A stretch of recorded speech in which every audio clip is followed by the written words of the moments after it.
Bonjour à tous, j'espère que vous allez bien ce matin. Je vous retrouve pour un podcast magique dédié ce matin à une plante que j'aime énormément, une vraie plante magique, la rose de Jéricho.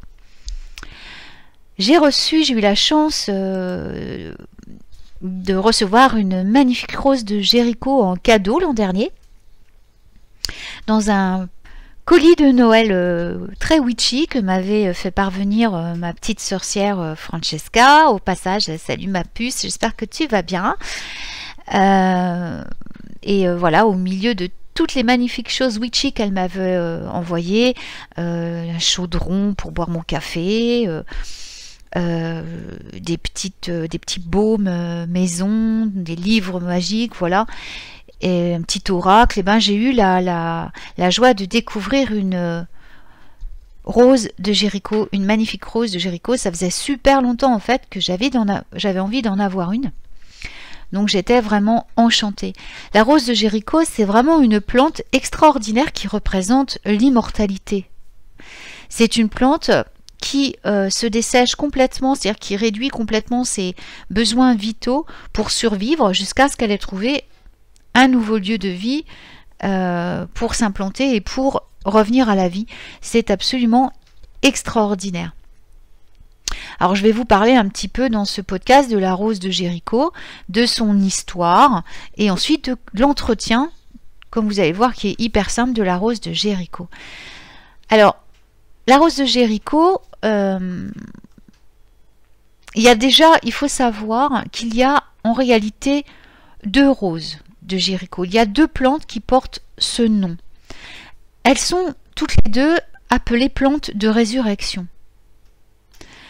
Il y a beaucoup d'autres. En fait, il y a environ une centaine d'autres plantes qui ont la capacité de sécher et de reprendre vie, mais elles appartiennent à des familles différentes et elles ne trouvent pas leur place dans un habitat humain. Donc la seule qui trouve place, c'est celle dont on va parler aujourd'hui, c'est la Ginella lepidophylla. L'autre plante qui porte également le nom de rose de Jéricho, qui est, elle, la vraie rose de Jéricho, c'est l'Anastatica eroschontica. C'est hyper facile pour quelqu'un qui est dyslexique comme moi. Donc, c'est une plante, la vraie rose de Jéricho est une plante originaire du Moyen-Orient. Elle vient vraiment de Jéricho et elle est beaucoup moins commune que la Ginella lepidophylla. Elle est également un peu moins attrayante, on va dire. Elle a des toutes petites fleurs blanches quand elle est en pleine vie, hydratée, mais celle-ci doit complètement s'enraciner dans le sol pour reprendre vie. Donc c'est un peu plus compliqué à entretenir. Et alors que c'est la Ginella lepidophylla, donc la fausse rose de Jéricho, ou également appelée plante dinosaure, est une plante qui ressemble un peu à de la mousse épinée.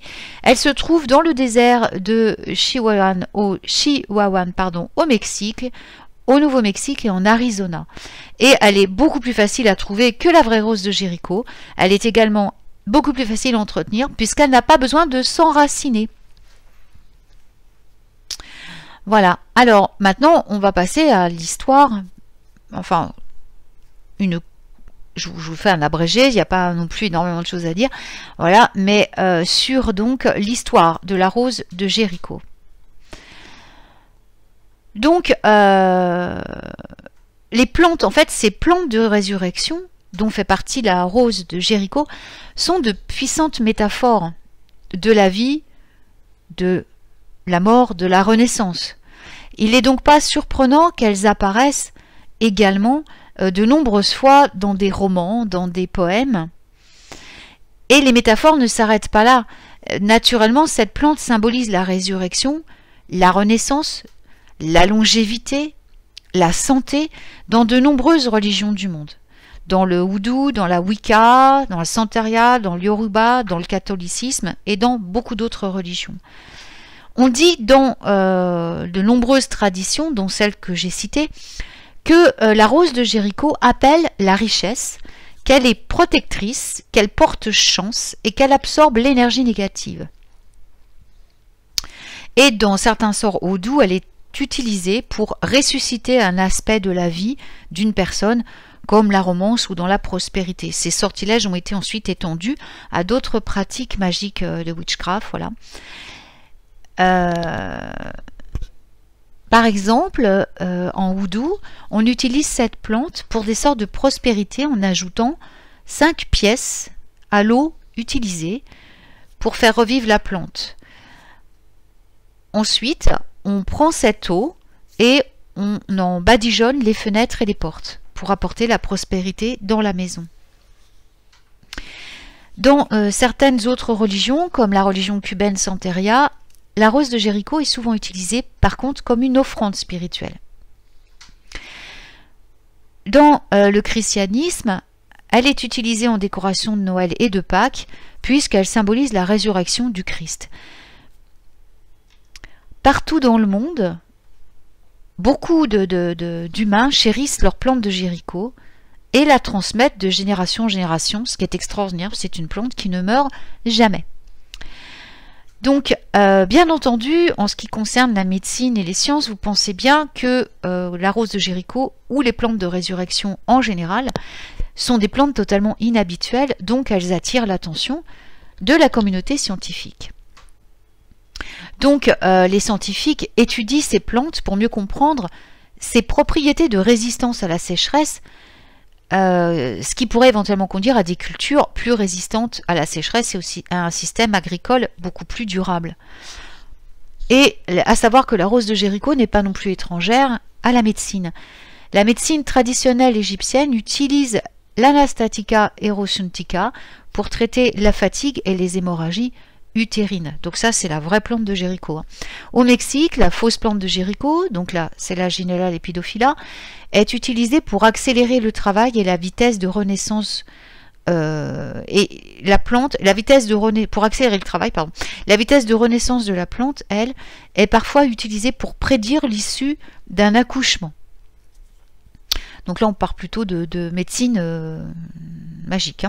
La fausse rose de Jéricho est par contre parfois utilisée pour traiter des rhumes et des maux de gorge en phytothérapie. Et la plante est actuellement à l'étude pour des propriétés antioxydantes et anticancéreuses. Bref, cette plante, voilà, et on est en plein travail dessus, et je pense qu'on n'a pas fini de découvrir ses merveilleuses propriétés. Donc, franchement, chaque foyer devrait avoir une rose de Jéricho. D'abord parce que c'est une vraie plante magique qui apporte énormément de bénédictions dans votre foyer, mais en plus, elle est hyper robuste et elle est absolument fascinante. Alors justement, on va voir comment, je veux dire, déjà trouver une rose de Jéricho, comment prendre soin de votre rose de Jéricho, comment l'entretenir, voilà. Donc pour acheter une rose de Jéricho, ben, en fait, vous aurez certainement plus de chances de trouver une rose de Jéricho dans des magasins ésotériques ou dans des boutiques en ligne, des pépinières en ligne. C'est beaucoup plus simple à trouver de cette manière-là. Il y a vraiment des boutiques ésotériques qui en vendent, parce que c'est vraiment une plante magique, mais et beaucoup d'entre nous l'utilisons en magie. Mais à savoir que vous allez la payer certainement beaucoup plus cher que si vous l'achetez dans une pépinière en ligne. Donc, vérifiez bien. Moi, je vous conseille de vérifier quand même la fiabilité, bien sûr, quand vous achetez en ligne de la boutique. Les avis clients, faites des recherches sur Internet au niveau de Trustpilot, des trucs comme ça, qui vont vous informer de du sérieux de la boutique, dans quel état arrive la plante, voilà. Faites très attention, tout ce qui est achat en ligne. Voilà, et faites gaffe que l'entreprise ait une bonne réputation et qu'elle vend aussi la plante qu'elle prétend vendre, qu'elle vous envoie pas n'importe quoi. Alors ensuite, comment prendre soin de votre rose de Jéricho? Eh ben, il n'y a rien de plus simple. Vous n'avez vraiment pas besoin d'avoir la main verte parce que pour tuer une rose de Jéricho, c'est quasiment impossible. En fait, vous pouvez oublier d'arroser votre plante de Jéricho, qu'elle redevienne toute sèche, il vous suffira de la réhydrater et au bout de quelques heures, elle reprendra vie. C'est complètement magique. Donc, de quoi avez-vous besoin pour votre rose de Jéricho? Alors, d'un plat large, en fait, et assez peu profond. Sur mon site, je vais inclure ce podcast et je mettrai une photo de ma rose de Jéricho. Alors, facultatif, vous pouvez mettre des petits cailloux au fond de votre plat, de l'eau distillée à température ambiante ou de l'eau de source sinon, un endroit lumineux avec un ensoleillement indirect et bien sûr, votre rose de Jéricho séchée. Voilà, alors vous n'avez pas besoin de planter votre rose de Jéricho. Hein. Vous remplissez votre plat avec des petits cailloux de gravier ou et puis vous mettez l'eau, soit vous ajoutez l'eau toute seule. Voilà, il n'y a pas besoin, moi j'en ai pas mis des cailloux. Voilà, et vous placez ensuite votre rose de Jéricho sur le dessus avec ses racines qui touchent l'eau. Voilà.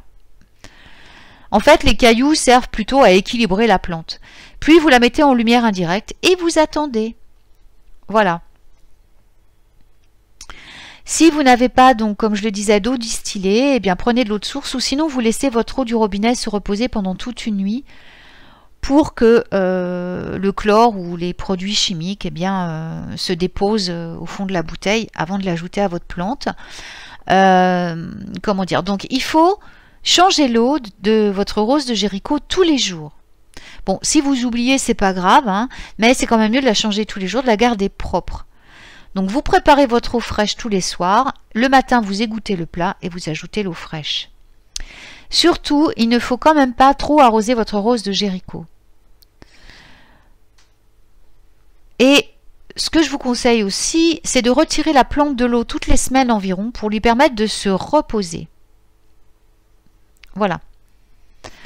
Sinon, donnez-lui donc la pause hebdomadaire, un peu d'eau, changez tous les jours et votre plante sera très heureuse. Donc, si vous avez peur d'oublier de cette période de repos de votre plante, qui est très important, en ce moment, la mienne est en repos d'ailleurs, donc je vais vous envoyer la photo, elle est un peu recroquevillée, mais c'est parce qu'elle est en train de se reposer. Si vous avez oublié, bien choisissez par exemple la même semaine chaque mois pour la laisser se reposer. Comme ça, vous êtes sûr de ne pas oublier. Par exemple, la dernière semaine du mois, hop, vous laissez votre rose de Jéricho en repos et vous la réarrosez à partir de la première semaine du mois. Voilà, donc quand elle est en repos, placez-la dans un endroit plus sombre qu'à l'ordinaire. Voilà, il faut vraiment qu'elle se repose pour se régénérer. Voilà, eh bien j'espère que ça vous donnera envie d'avoir cette magnifique plante chez vous. C'est une plante qui apporte véritablement beaucoup de bénédictions dans une maison, je vous assure, c'est vraiment incroyable la magie de cette plante. Et puis si vous avez des petits morceaux de branches qui tombent, de ces petites branches qui tombent, eh bien gardez-les précieusement dans des petits sachets, laissez-les dessécher, gardez-les précieusement. Il y en a qui tombent des fois au fur et à mesure, donc gardez-les parce qu'ils vous serviront dans vos sortilèges, soit de prospérité, soit de chance, soit comment dire, pour la santé, pour garder une santé optimale. Voilà, puisque c'est la plante de la résurrection, donc elle vous apporte une santé également optimale. Voilà, alors bien sûr, vous n'allez pas ingérer la plante de Jéricho dans les sortilèges, c'est vraiment une plante qui n'est pas comestible. Voilà, je le dis parce que j'ai parfois des questions à ce sujet, donc voilà. On ne l'ingère pas, on la met dans des petits mojo bags, dans des sachets, dans des poudres, on la réduit en poudre avec d'autres plantes, pardon, ou on la met dans des pots pourris, voilà, mais on ne l'ingère pas la plante de Jéricho. Voilà, la rose de Jéricho, pardon. Eh bien, j'espère que ça vous aura donné envie d'avoir cette magnifique plante dans votre maison. Magnifique, vous allez voir, d'aspect, c'est pas très très joli, mais quand on dit magnifique, c'est parce que, voilà, c'est sa beauté, c'est son rayonnement magique qui est le plus important. Eh bien, je vous souhaite une magnifique journée, plein de bonnes choses pour vous. Prenez bien soin de vous et à très vite pour un nouveau podcast magique.